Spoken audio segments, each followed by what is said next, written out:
More than 10 years after the disappearance of the Malaysian Airlines Flight MH370, it remains one of aviation's biggest mysteries. The Boeing 777 vanished on March 8, 2014, with 239 people on board while en route to Beijing. Despite the most expensive search in history covering thousands of miles in the Indian Ocean, the main wreckage has never been found. Today, new technology and renewed search proposals offer hope for the families still seeking the truth.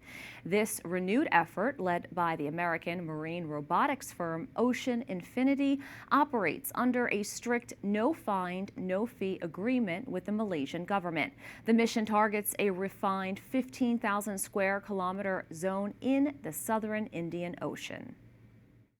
Today we welcome Captain Byron Bailey. He is a former commercial airline pilot with 45 years experience and a former Royal Australian Air Force fighter pilot.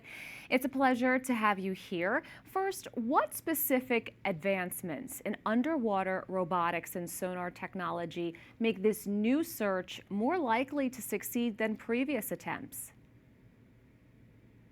Right. Well, this new search, it actually is kicking off about 1,000 miles to the west of Perth, Australia. There's been tremendous advances in the technology. They have these autonomous underwater vehicles now. There's 3 of them, and they use inertial navigation, and they can operate down to 6,000 meters. And they can search for up to 100 hours on battery power. There's going to be 3 of them. And with the technology they have, they can map the sea bottom. We're very, very confident that this time the Boeing 777 is going to be found. Given the vast and rugged terrain of the Indian Ocean, what are the primary environmental or geological obstacles that could still hinder the detection of the aircraft's remains? Yeah, very good question, Veronica. These drones, these master drones, they can basically cruise along the seabed, and they have a height guidance, so they won't collide into any ridges. The terrain varies from up to 6,000 meters up to about 2,000 meters in depth. And yeah, they won't be a problem for them, because what they're looking for is, first off, will be large articles like the engines, for example, of a Boeing 777, which I flew. They're the size of a small bus, so they'll easily be detected if we search in the right area. And this time, we're pretty sure we are in the right area now.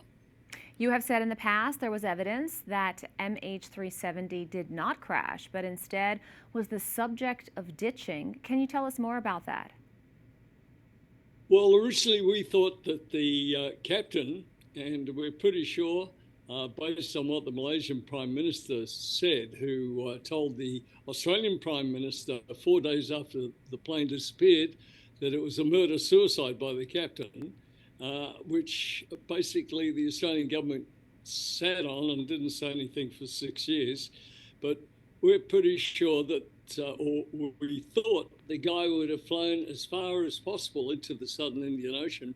But now we're based on evidence from aerospace engineer Richard Godfrey, that he basically didn't go as far south, and he actually turned a little bit east and sits about 50 miles to the east of the famous 7th satellite arc, so which hasn't been searched yet, and it's just being the search for that area is starting today, and we've got 55 days guaranteed in which I'm sure they're going to find it. Captain Byron Bailey, thank you so much. You're most welcome, Veronica.